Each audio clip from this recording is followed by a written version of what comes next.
In this video, I'll show you how to transfer domain from Squarespace to GoDaddy, so make sure to watch the video until the very end. So first, both of the services will give you the option to automatically transfer the domain ownership from Squarespace to the other service like GoDaddy. So to start, you will have to go over to the Squarespace domain management page. So go over to the squarespace.com, sign into your account where the domain that you want to transfer is.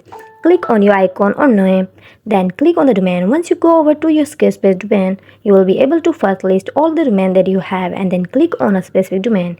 You will be able to unlock the domain. So usually there will be a transfer block option related to this domain, and you just have to make sure that it is disabled. Once you disable this option, you will be able to start the domain transfer process from Squarespace. When you go over the domain management page, you might also be able to find the authorization code. So in the acquired transfer code that you unlock the domain, once you request the transfer code, you are now ready to proceed to GoDaddy. So inside of GoDaddy, go over to the domain, and one of the option is going to be transfer domain name. Once you click on this option, you will be able to enter a domain that you wish to transfer. You remember you had to unlock your domain and acquire the authorization code.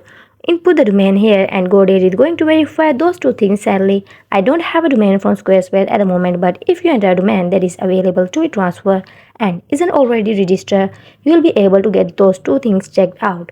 Transfer it. So here you, after that done, it's going to be appear under your domain list or domain portfolio on GoDaddy. As you can see, the only two steps required is to unlock the domain, which is going to give you the little check mark, and then get the authorization code.